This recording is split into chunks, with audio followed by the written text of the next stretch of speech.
Okay, so parang maganda yung mood mo dito, 'no, with the Two of Wands energy. Nakikita ko rito mga babes na maganda yung mood mo dito at may hawak ka dyan, no? Na parang pearl, no? Parang yan ay natural, big, fresh pearl water, no? Or water pearls, no? So, nakikita ko rito na parang meron ditong importanteng opportunity sa'yo, no? But you know, with the Two of Wands energy, mga babes, no? Mukhang meron ka ditong hindi nakikita. Yun, no? Pero may excitement ka dito, parang late mo ito makikita 'no, parang late tatambad ito sa'yo 'no, or parang puwedeng hindi late tatambad 'no, pero parang hindi mo ito, um, na-foresee, parang gano'n 'no, may gano'ng klase ng energy or hindi mo ito, inexpect, 'yan 'no, 'yun yung tamang word 'no. So let us see, ano ba 'to? Very excited ka do'n 'no, tsaka parang, alam mo kasi na mahirap kasi kunin yung gano'ng klase ng opportunity 'no, parang hindi yun yung araw-araw mong opportunity na nakukuha. So, alam mo na importanteng matter yan, so it looks like you are excited. I understand why, okay. Pero yun nga, parang meron ka ritong hindi nakikita, so that's what we're gonna find out. So, altogether, we're gonna look no for other informations related dito sa ating situations for you guys.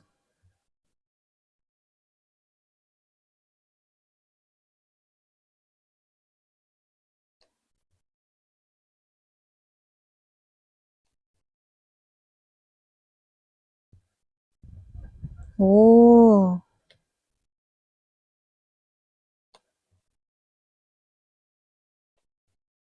okay. Nine of Pentacles right at the heart of your reading. That's your energy. Yes, that's your energy. I'm gonna... Okay. Okay.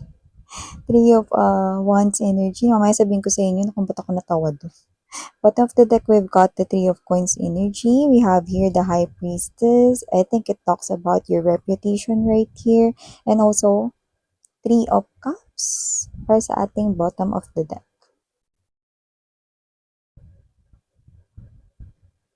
Hi and hello there, collective. Hi, new viewers. I'm Yan. Welcome here. And yes, aking mga pabalik-balik na mga tambayers.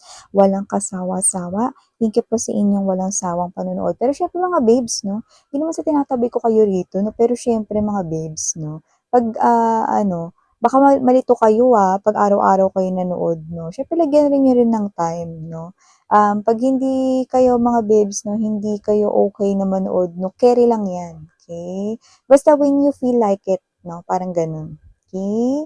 So, yan, no, hindi ko ina-advise yun bilang isang energy reader, no, na mayat maya kayo makinig or whatever, no. Basta if you feel drawn with the video reading, then you can watch it, no, or you can hear out the messages. Then if not, it's okay. Yan, no, it's okay. Okay? Lalo na yung mga nagsisik ng guidance sa mga ganitong klase ng um, tarot or energy readings. Okay? So, lahat tayong gender dito ba, lalaki, LGBT, everybody, welcome.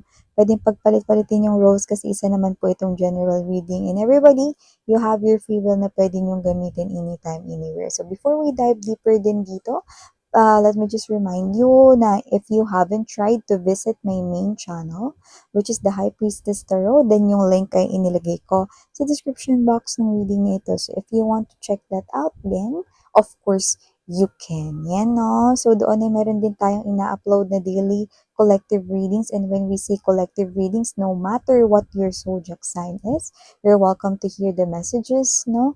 And kung hanap mo naman ay reading per zodiac sign. Meron din tayo sa ating main channel at yun ay ginagawa at ina-upload natin weekly naman. So yes, wala rin po tayo dito no na time period. So it may be happening right now. Others, pwedeng tapos na to, no? So, iba naman pwedeng prediction sa kanilang future. Here, we're gonna talk about more, no? Dito sa inyong situation. So, nakita ko, no, that with this Page of Pentacles energy, and there's this Ten of Wands right here, you know? Okay? Nakita ko dito that with the Four of Cups at the Judgment card energy, no? Parang may pag-aalala sa inyong enerhiya, no? So, you're worrying right here, no? about you involving into this type of situation. And I'm seeing you right here with the Page of Swords, no, Four of Cups right here into the Judgment card energy. You're searching, pwedeng tao tong hinahanap mo, pwedeng bagay tong hinahanap mo, no, natatarantatious ka rito, no, parang kayo to, no, na nape-pressure, no, siguro meron ditong kailangan i-meet na deadline, if it is work-related right here, because there's presence of reputation and money involved, no. So, nakita ko dito na pwedeng meron kayong hindi makita, no, na kailangan ninyo. Pwedeng files, pwedeng archives, no, pwedeng sa computer yan, no, binuksan nyo na lahat ng mga folders looking for that specific file, no, pwedeng na-forgot mo yung name or whatever, no, yung name ng file, or kung hindi man yun, pwedeng may hinahanap kang important documents, folders, no, or baka meron kang inahanap rito na posibleng kailangan mo, you know. Pwede ring tao, no, na pwedeng tinitext mo, tinatawagan mo, no, kailangan mo siya dito, pwedeng work-related ito, no, or whatever, basta kailangan mo siya. Doesn't have to be nakatrabaho mo siya dito, or pwede rin naman na siya yung hanap mo para magawa mo yung trabaho mo. Yan. So, may ganong klase ng energy. So, you're worrying right here because there could be a pressure point, no, mga babes, no. Meron ditong diin. Parang may deadline, kunwari, ay kailangan mo na pala yan matapos mamaya. Ay, bukas na yan, no. Pero, yung kailangan mong tao, kung tao man yun, no, hindi pa rin nagre-reply sa email mo, sa chat mo, sa text message mo, lahat na sa Viber, whatever, no, or kung kayo naman ito looking for files, no, hinahanap or kailangan na yun sa inyo, no, ng pwedeng boss ninyo, no, or someone from the company because important yun, no, maaring may meeting mamaya or whatever, no, or baka magre-report ka na, iwanan mo yung report mo, no, kung iisipin mo, babalik ka pa sa bahay ninyo, diba, kakain ng oras ito, malilate ka, ikaw pa naman ngayon ang uh, mag magre-report, 'di ba? So parang may ganun, na meron ka ritong hinahanap, may kailangan ka rito. Tapos parang nakikita ko rito mga babes na hindi mo rito alam kung anong gagawin mo. No? So, okay, dito nakikita ko mga babes, no, na meron dito na situation like kunting-kunti na lang, munti ka na. Munti ka na talaga dito mga babes, no, na magkanda gulo-gulo, no, ang sitwasyon mo dito, but you were saved by the bell. Yan, no, pwedeng last minute or pwede rin naman mga babes, no, na kayo ito, no, na konti na lang yung time, like let's say 15 minutes bago yung kailangan mo na yan. Or pwede rin naman mga babes, no, na possible na um, gabi na, no? Pero morning mo yan kailangan, di ba? Tapos hindi mo pa mahagilap yung tao, no? So, may ganong klase ng energy. Yan. Kunwari, ganito, di ba? May hinahanap ka dito specific na person and you're looking for someone here na posibleng meron siya nung qualifications, may skills siya, no? Tapos siya yung parang i-recommend mo na kunin. Sabihin natin, pwedeng engineer, architect, na example, ipaparenovate yung inyong office, no? Or i-redesign yung itsura ng inyong workplace, no? At ikaw yung nakatoka doon. At ikaw ito na parang meron ka ng binigyan dito ng intro, yan, no? And then, this is you, no? Na whether nakausap mo na yung person na pwedeng kakilala mo or baka friend mo yon, no? Nag-commit na siya sa'yo or whatever, no? Hindi mo pa rin siya makontak. Alin man doon, no? Nakikita ko rito mga babes, no? Na siya ito na parang darating, no? Bago yung deadline, no? Pwedeng 15 minutes before, 10 minutes before, na may ganong klase ng energy, no? Or kung ikaw to, magre-report ka rito, school man yan, or sa iyong trabaho, no? Niiwan mo pa kasi nga inaral mo pa yung i-report mo kasi gusto mo rito na pulido at maayos yung pagkaka-report mo, no? And it's so happy na umaga rin ang iyong report dito, no? So, ikaw ito na hinahagilap mo yung kapatid mo, tinatawagan mo, kaya yung mama mo, no, sa phone mo, no? But no one is responding, baka kasi maybe, 'di ba, tulog pa sila, no? Or baka may ginagawa, 'di ba? Or baka naman merong inaasikasong iba, 'di ba? So parang kayo to, may pressure na parang butil-butil mo yung pawis niyo rito, no? To the point na alam mo na pag ikaw pa yung umuwi or whatever, malilate ka na. Yun. So, nakita ko dito na hindi lang yun yung senaryo, basta parang meron ditong senaryo na hinahanap ninyo mismo yung kailangan ninyo. yan, no? Pero yung kailangan ninyo, mga babes, no, ay magpa-pop out of the blue and you will save by the bell. Yan, mga babes, no? Pero yung iba rito, no, I'm not gonna, make pasok-pasok pa sa damuhan right here, no, kagaya ng mga kalaban ninyo sa ML. Ang tawag dun, yung mga nagpa-farming, yan, no? Sa mga naglalaro ng ML dyan, no? Yan, no? So, yun, no? Nakita ko dito na hindi na ako magdadaan-daan sa mga bushes, mga babes, no? Pero yung ibang situations ninyo, okay? Nakita ko rito na love situations yan, no? With save from the bell, yung iba sa inyo, no? Parang kayo to, napasuko na kayo sa life, no? Na parang gusto nyo na i-give off na yung inyo rito na pag-asa na single kayo rito or whatever, no? And that's the time, okay? Before you totally give up on love, no? On having a partner in life, then someone will arrive. Yan, no? Last minute before you give up. Yan, di ba? So, yung iba, malawak na usapin tungkol sa kaperahan or kailangan mo kasi yung bagay na yan. Pero para sa iba, ito ay usaping pag-ibig, no? The moment before you give up, then that's the time. The right person will come, enter your life. No? Yung iba rito, no? Na-save kayo rito, napapagalitan kayo rito ng boss. Kaya natawa ako dito with the Knight of Swords energy, no? And there's this Eight of Swords, no? Alam mo kasi ganito yung mga babes, eh. Sa nature kasi ng work, lalo na if we are working inside a company, no? Hindi naman sa hindi pwedeng magkamali. Pero pag kunwari ganito, no, na meron kasing tinatawag na high priority, less priority, di ba yung mga ganun? So, dito kasi nakita ko na kung ano yung hinahanap ninyo, kailangan yan. Like, it is an important matter, no, sa inyong trabaho, sa inyong negosyo. Okay? Documents man yan, pirma man yan ng boss ninyo, or pirma mo man yan kulang, kaya hindi mapadeliver yung mga products na binibenta mo, whatever. Okay?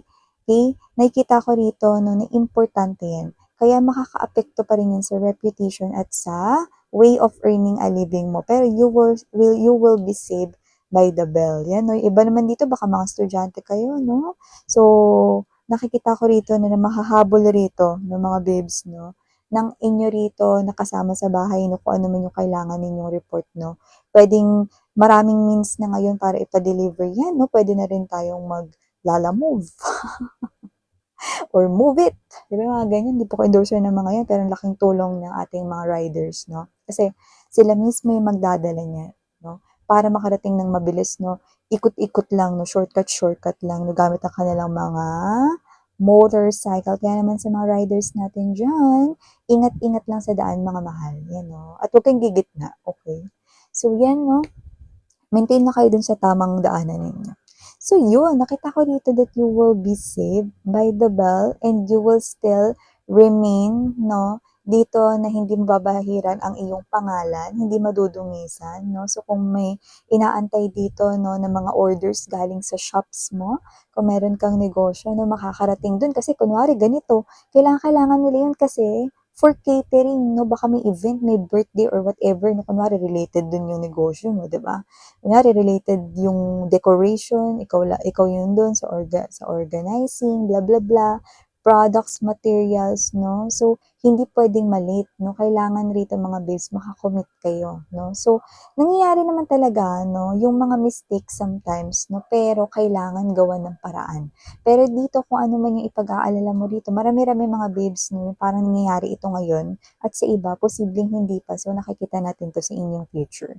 Pero, ang gusto ko lang tandaan ninyo, the moment na magpanik kayo, mas lalo kayong hindi makakapag-isip. Kahit yung tipo na, sino kayang tao sa bahay namin, pwede ko naman sigurong ipadala to sa kanya o makisuyo ako sa kanya na ipa-deliver to no? Kahit yun, hindi mo yun may isip pag natataranta ka. Kasi pag natataranta ka, gagawin ko, ang naisip mo dito, papagalitan ako ni boss. Ang gagawin ko, magagalit yung customer sa akin, mawalan ako ng suki. Ayan, 'di ba? So, may gano'ng energy yung pagpapanik. So, hindi natin yun dapat na i-tolerate, 'no? Kahit na nandito tayo sa ganitong klase ng sitwasyon. At saka nakikita ko dito mga babes, 'no, na kung meron ka man ditong mga kasamahan sa trabaho, nakita ko dito na ikaw yung nakatoka dito, 'no? Hindi sa wala silang pakialam kasi ikaw yung mas responsible diyan. Kaya nakita ko na wala rin silang magagawa ritong tulong. Puwede silang tanong-tanong lang, 'no, pero wala diyang kikilos. And you know that, nakita ko dito eh. Kahit tanungin mo sila, "Hala, anong gagawin ko? Hindi ko talaga" yan 'no. Parang sila ganito lang, "Kalma ka lang girl." Yan o, ganun lang pero wala talaga silang as in malaking tulong sa'yo. Kasi wala sila sa iyong shoes, yan. Okay? So whether they are your friends or whether they are your colleagues or coworkers right here, alam nila na wala sila rito masyadong maitutulong sa'yo 'no, at wala sila talagang pakialam. And you know that. You feel that too 'no. So ganun yung nakikita natin dito 'no. So nakita ko dito 'no, na dito makikita mo yung way out from this type of panic situation, okay? So nakikita ko dito that you will maintain here 'no, yung iyo rito na posisyon kung may posisyon ka man dito or yung pangalan mo, mame-maintain mo as is 'no, na magiging maganda yung mga feedback sa'yo rito ng mga katrabaho mo 'no, or ng boss mo or ng mga clients or customers mo 'no, and nakikita ko dito na maganda yung pasok ng money sa'yo rito 'no. Kasi 'di ba, hindi talaga maiiwasan na minsan 'pag pinaghahandaan natin yung mga bagay-bagay may nakakalimutan tayo sa bahay 'no. And tama yung ginagawa ninyo na kunyari magre-report kayo ta's inaaral niyo muna. So tama yun mga mahal 'no, kaya lang 'no sometimes 'di ba 'pag pagoda na yung ano na 'no, too much information na 'no, TMI na yung ating brain, 'di ba nagsho-shutdown na siya, borlogs ka na. Tulog ka ng gano'n 'no. Tapos ang gagawin paggising mo 'no, pasok mo lang lahat sa bag mo, hindi mo na na-check na sa lahat ng naipasok mo sa bag mo, napasok mo pala yung lampshade ninyo sa bag ninyo 'no, pero yung report mo hindi mo naipasok, 'di ba?